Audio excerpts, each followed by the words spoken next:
Bonjour petits et grands lecteurs, j'espère que vous allez bien. On se retrouve aujourd'hui pour un update lecture. Un update lecture avec un roman graphique, 3 petits poches, la fantaisie, bref, tous les updates lecture d'août ça va être beaucoup de fantaisie. Je vais essayer d'acheter d'autres choses après, j'ai envie de lire d'autres choses en ce moment. Mais pour ma part, on commence tout de suite avec la déception. On commence sur la déception, c'est mieux comme ça, après on escalade mieux. Donc, c'est des lectures qui datent environ d'un mois, ce qui fait que ma mémoire n'est pas toute fraîche. D'habitude je me souviens, d'habitude j'ai pas de problème pour souvenir. Mais apparition de Kelly Armstrong, qui est donc le tome 9 des Femmes de l'Outre-Monde chez Milady, j'ai beaucoup de mal à m'en souvenir parce que c'était pas terrible. En fait, ce qui est bizarre avec cette série, je vais l'arrêter ici, bon, en même temps 9 tomes, je pense qu'on a donné sa chance au bout du moment, c'est que j'ai beaucoup aimé les tout premiers tomes et que comme on change de personnage, on change de point de vue, je trouve que ça s'essouffle. Et là, typiquement, c'est le cas. On retrouve Robin, qui est la semi-démone, la fille de Lucifer. À chaque fois, ces romans avec elle, pourtant, c'est les démons, tout ça me dérange pas. C'est... voilà. Et là, c'est le cas. En fait, il y a une nana qui est un peu connue, qui se fait assassiner. Il y a son attachée de presse qui est accusée. Ni l'histoire d'amour ne m'intéressait. Dans de la Beat-Lit, c'est quand même dommage. Même si on pourrait dire que c'est plutôt de l'urban fantasy, les catégories c'est pas mon truc, mais en plus l'enquête, d'un coup tu vas là, puis tu vas là et tu te dis ouais bon bref, les Femmes de l'Outre-Monde, on va pas parler plus, mais c'était bien les 4 premiers tomes avec Elena, la louve-garou, après avec Paige, et après les autres c'était pas très intéressant. En plus je trouve qu'il y a beaucoup de scènes de sexe pour remplir les pages, après ça c'est mon avis, j'ai l'impression que c'est ça. J'en ai vraiment pas gardé un bon souvenir. Et en plus l'enquête, je trouve que les deux avec Robin, je sais pas si c'est le personnage qui me plaît pas, l'histoire qui me plaît pas ou les enquêtes, mais en clair ni le personnage ne m'intéresse, ni l'histoire d'amour ne m'intéresse.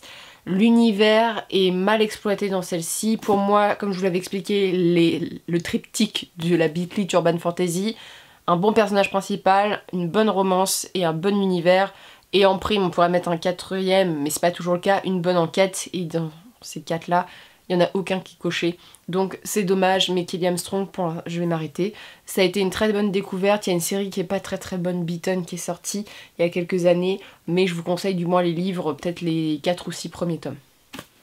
On laisse la déception de côté, on enchaîne avec des meilleures lectures, avec le petit Joe. Voilà, maintenant je vais lire d'autres choses de Joe Abercrombie parce que c'est une série qui m'a beaucoup plu.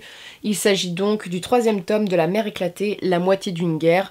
Le premier tome avait été un véritable coup de cœur, le deuxième un petit peu moins parce que j'avais du mal avec le personnage d'Épine qui est un cliché de guerrière, et ça c'est pas forcément un cliché que j'apprécie. Celui-ci il est entre les deux.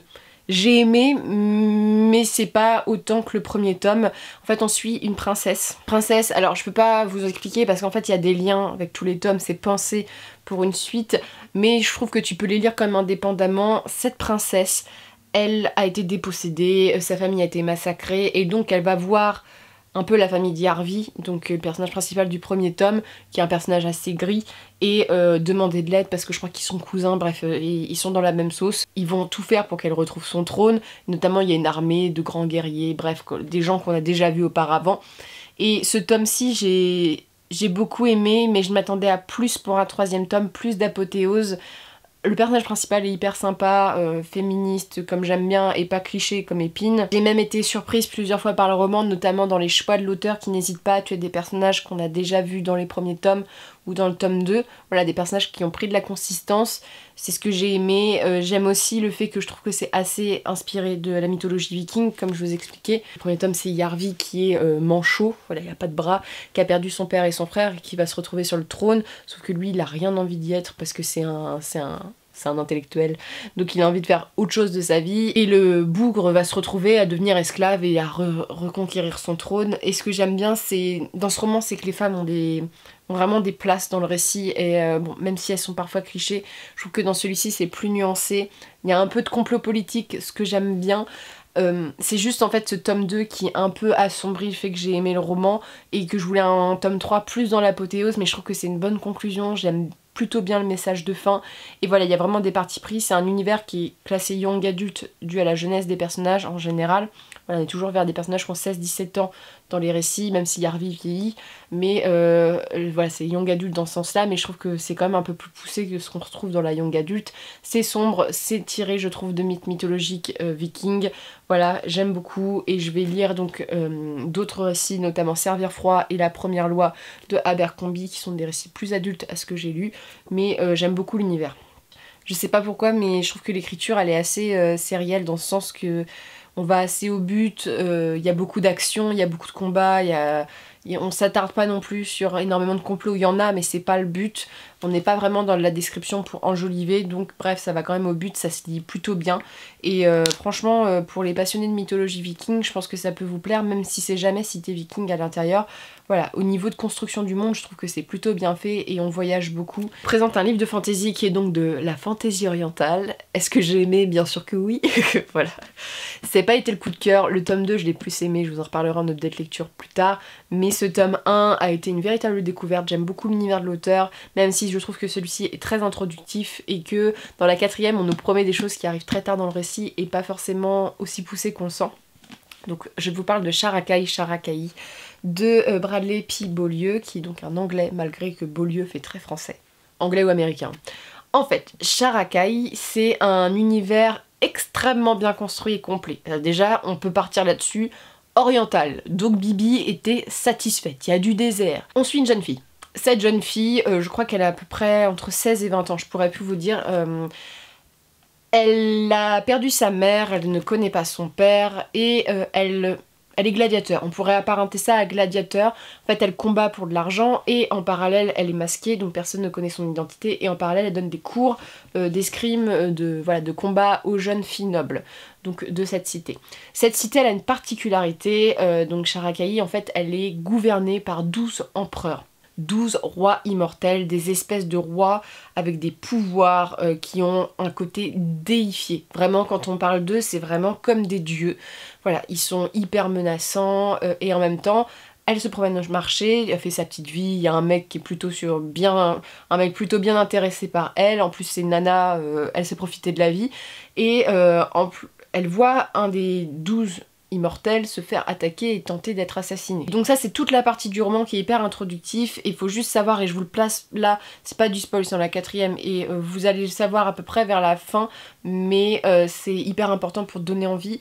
Il va y avoir des femmes combattantes, on va dire comme une espèce de sororité. C'est hyper cool. On dirait des ninjas dans le désert. Moi j'adore. Ou voilà, on va les rencontrer un moment. Je vous dis pas comment tout, mais j'ai vraiment adoré. Enfin, le passage en fait, j'ai vraiment trouvé ça long au début, l'introduction. Mais moi je m'attendais à ça, ces femmes combattantes, et on voit plus vers la moitié du récit, 3/4 du récit. Et ça j'ai adoré. Ce que j'ai adoré dans ce récit, c'est le personnage principal qui est assez gris, c'est une femme moderne qui n'hésite pas à avoir des aventures, qui est guerrière, sans être cliché, et qui est hyper intéressante. Il y a toute une recherche sur le passé, sur l'amour filial avec la mère, ça c'est hyper touchant. Donc il y a beaucoup de bons dans le passé et le présent, et ça peut être un petit reproche parce que c'est... Je sais pas si c'est au niveau éditorial tout ça, mais parfois j'étais en mode ah d'accord, à ce moment-là elle est dans le passé. Donc... ça, il faut le noter. C'est le seul petit bémol, on pourrait dire. Sinon, ça a été une excellente lecture. Et ce qui est intéressant, c'est que ce monde, il est hyper riche. Voilà, il y a plein de personnages. Alors moi, je serais pas capable de les prononcer parce que c'est des noms à consonance arabe. Et je n'ai aucun level en langue arabe, de toute façon de base, mais c'est chantant, c'est beau, il y a des marchés avec des épices, il y a des assassinats, et en fait ce qui est intéressant c'est qu'on suit elle, on suit son pote, donc voilà, qui voudrait être plus que son pote, on le sait dès le début, mais voilà, son pote qui est un peu mêlé à des histoires un peu sordides, voilà, il y a des affaires, il y a des assassinats, et voilà, il rencontre des nanas qui ont l'air d'avoir des secrets, voilà, il y a des missives, il y a plein de choses. En fait c'est hyper, vous voyez c'est quand même une bricasse, il y a plein de choses. Et moi, ce que j'ai adoré dans le récit, c'est pas forcément les personnages en soi, c'est vraiment l'univers et notamment ces femmes ninjas, je vais les appeler comme ça, qu'on rencontre, comment elles sont formées, qui elles sont, ça c'est toute l'intrigue qui est vraiment dans le récit, et il y a vraiment un côté cité presque interdite, inatteignable, et j'ai adoré ça, secret, et tous ces 12 empereurs immortels, dès que tu les vois, la façon dont c'est fait, voilà, c'est ils sont hyper menaçants et je trouve ça vachement bien. Il y a beaucoup de choses sur la mythologie du monde, voilà, comment ils sont faits, les chansons, les prophéties, la végétation, les lieux.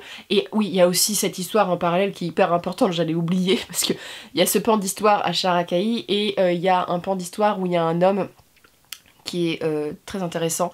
Et moi j'aime beaucoup ce pan d'histoire là, qui a perdu sa femme et sa fille qui ont été assassinés. Et c'est le beau-frère de la reine et du roi d'un autre royaume, il me semble. Et il décide de faire sa quête de vengeance. Il y a plusieurs personnages, c'est ça qui est bien aussi, c'est un récit qui est complet. C'est une fantaisie que je trouve assez... T'as bien mangé quand tu l'as fini, tu vois, t'es en mode...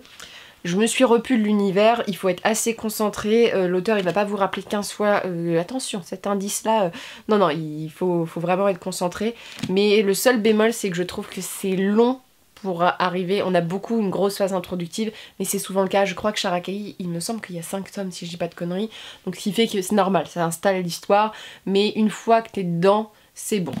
Tu peux y aller, moi je vous le reconseille vraiment beaucoup, c'est une très bonne série fantasy orientale, je suis pas objective dans la fantasy orientale parce que c'est vraiment un univers qui me plaît vraiment et ici c'est vraiment, je trouve, les personnages sont importants mais c'est vraiment l'univers pour moi qui doit vraiment être éclairé parce que c'est vraiment très bien construit et c'est hyper riche.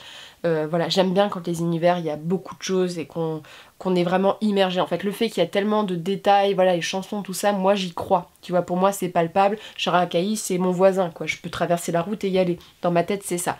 Et voilà, je m'emballe, mais c'était très bien. Et enfin, je fais du bruit, je fais de l'ASMR. Je l'aime ce livre. Quand je l'ai reçu, mon cœur frétillait d'amour parce que je retrouve l'homme de ma vie, l'homme de 2019, mon Geralt. Voilà, je retrouve donc... Ce livre est énorme. Donc c'est l'illustration du sorceleur de Montaigne qui je crois est français. Il faut savoir que Brajlon, j'ai le Alice aussi, font une espèce de collection de classiques. Là je suis contente que ça soit The Witcher qui ait bénéficié de ça. Et ici, c'est pas les 7 tomes de The Witcher qui sont adaptés, hein, bien sûr que non. C'est un épisode hyper connu qui est présent dans la série et c'est un épisode que j'aime beaucoup. Calmez-vous, il n'y a pas de bain dans l'histoire. On aurait bien voulu avoir une illustration, mais non. Donc c'est l'histoire hyper connue de The Witcher, de la Strigue. Je sais jamais comment le prononcer. Voilà, pour les gens qui ne connaissent pas, je ne vous raconte pas l'histoire. C'est une des nouvelles des premiers romans de The Witcher, où Geralt, vous savez, c'est ce petit sorceleur qu'on aime tous, très beau gosse, voilà. Henri Cavill rend tellement bien hommage à ce personnage, et donc, on va arrêter avec ça.